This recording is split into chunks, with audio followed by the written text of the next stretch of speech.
రాజధాని అమరావతి నిర్మాణానికి కేంద్రం నిధులు ప్రకటించడంపై అసెంబ్లీలో సీఎం చంద్రబాబు ధన్యవాదాలు తెలిపారు. కేంద్రం నిర్ణయంతో అమరావతిపై మళ్లీ ఆశ మొదలైందన్నారు. ఇక హత్య రాజకీయాలు చేసిన వాళ్లే సభలో ప్లకార్డులతో నిరసనలు తెలపడం చిత్రంగా ఉందన్నారు. రాజధాని కళ చంపేశారు. అమరావతి దేవతల రాజధాని. అలాంటి అమరావతి నిన్నటి వరకు ఏమైందో మనం చూసాం. ఈరోజు మళ్ళీ కేంద్రం 15,000 కోట్ల రూపాయలు ఆర్థిక సహాయం చేయడానికి ముందుకొచ్చారు, బడ్జెట్లో పెట్టారు. అందరి ముఖాల్లో చూస్తే ఆనందం కనపడుస్తూ ఉంది. అంటే మళ్ళా మంచి రోజులు ప్రారంభమయ్యాయనే ఆశ ఈరోజు వచ్చిందంటే ఏ విధంగా జరిగిందని మనం చూసాం. నేను ఇక్కడ తప్పు చేసిన వ్యక్తుల్ని ఎట్టి పరిస్థితుల్లో వదిలిపెట్టాం. తప్పు చేసిన వాళ్ళని చట్టపరంగా శిక్షిస్తాం, దాంట్లో సందేహమే లేదు. కానీ చట్టాన్ని మన చేతుల్లోకి తీసుకుని మేము కూడా ప్రతీకారం తీర్చుకుంటామంటే మాత్రం చాలా సమస్యలు వస్తాయి. నేను అందుకే ఇక్కడే మెంబర్స్ అందరినీ ఒకటే కోరుతున్నా, రాష్ట్రంలో హింసకు తావులేదు. అయితే అదే సమయంలో నేరగాళ్లకు ఒకే హెచ్చరిక చేస్తున్నా, మొన్నటి వరకు అధికారం అండతో నేరాలు ఘోరాలు చేశారు. ఇక సాగవని గట్టిగా ఈ సభ ద్వారా హెచ్చరిస్తున్నానని చెప్పి కూడా నేను తెలియజేస్తున్నాను. ఎప్పుడైతే కక్షకు మనం పోతామో అక్కడి నుంచి ఇది రావణాసుడి కష్టమారిగా తయారవుతుంది.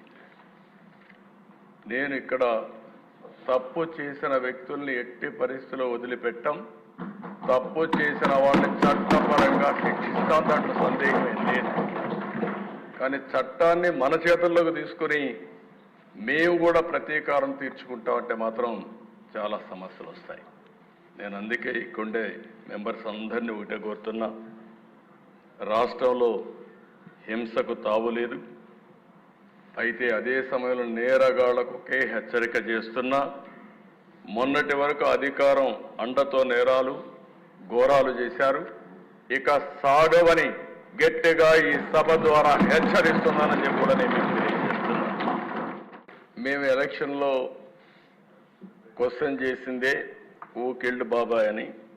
ఇంకా జవాబు రాలేదు. తొందరలో జవాబు కూడా వస్తుంది, దాంట్లో సందేహం లేదు. అధ్యక్ష, ఇది ఒక కేస్ స్టడీ. అదే పార్టీకి ఒకప్పుడు చెందిన 2 వ్యక్తులు ఈరోజు ఒక అతను వ్యక్తిగత కారణాల వల్ల చంపితే దాన్ని రాజకీయం చేస్తూ ఢిల్లీకి పోయి ఈరోజు ఈ సభకు రాకుండా, సభకు వచ్చే ధైర్యం కూడా లేదు. అంటే చేసిన పనులు ఏమైనా ఉంటే చెప్పడానికి వస్తారు, కానీ అది చేసే పరిస్థితి వచ్చారు. రిషికొండ ప్యాలెస్ ఏం చేయాలని ఒక వ్యక్తికి ఉండే అహంభావం. 500 కోట్ల రూపాయలు ఖర్చు పెట్టి కొండంతా కొట్టేసి, ఒకప్పుడు రిషికొండ అంటే మనకు ఒక హిస్టారికల్ ఇంపార్టెన్స్ ఉండే ప్లేస్ని, అలాంటి దాన్ని కొట్టేసి అక్కడ ప్యాలెస్ కట్టుకున్నాడు. ఆ ప్యాలెస్ కట్టుకోవడం ఇప్పుడు వాళ్ళ నాయకులు చెప్తున్నారు.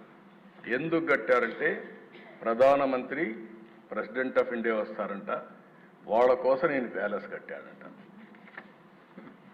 అంటే ఇంకా మనం అందరం నమ్మాలి అధ్యక్ష. అంటే ఈ రాష్ట్రంలో ఎక్కడికి పోతుందో నాకైతే అర్థం కావడం లేదు. శాశ్వతంగా కొంతమంది నాకు వచ్చి చెప్పారు, ఓసారి ఒక్కొక్క వ్యక్తి ఏ విధంగా తలుస్తారు, భగవంతుడు ఏ విధంగా నిర్ణయిస్తాడనేది ఇది ఒక ఉదాహరణ అధ్యక్ష. 500 కోట్ల రూపాయలు టూరిజం డబ్బులు ఖర్చు పెట్టి బ్రహ్మాండంగా మిగిలిన డబ్బులన్నీ డైవర్ట్ చేసి ప్యాలెస్ కడితే అక్కడ కథలుగా చెప్తున్నారు. ఇంకా నేను కూడా మొత్తం డీటెయిల్స్ తెప్పించాలి, ముందు ప్రాధాన్యత క్రమంలో మిగిలిన పనులన్నీ చేస్తున్నాం. ఆ డబ్బులు ఆ ఉండే అందరూ ఒకసారి ఎమ్మెల్యేలు అందరిని తీసుకెళ్ళాలి. ఒకసారి హౌస్ కమిటీ అంతా ఈ అసెంబ్లీ అయినాక అందరం వెళదాం. మీతో కూడా కలిసి నేను కూడా చూస్తాను ఎందుకు కట్టారు ఆ ప్యాలెస్ ఏం చేయాలనో కూడా నాకు అర్థం కావడం లేదు. ఇప్పుడు ఎవరికి ఇవ్వాలి, ఏం చేయాలి, ఎట్లా ఉపయోగించాలని కొంతమంది సజెస్ట్ చేశారు అధ్యక్ష. ఆ ప్యాలెస్లో టూరిజానికి ఇమ్మని. టూరిజానికి ఇస్తే ఎంత డబ్బులు అవుతుంది నాకు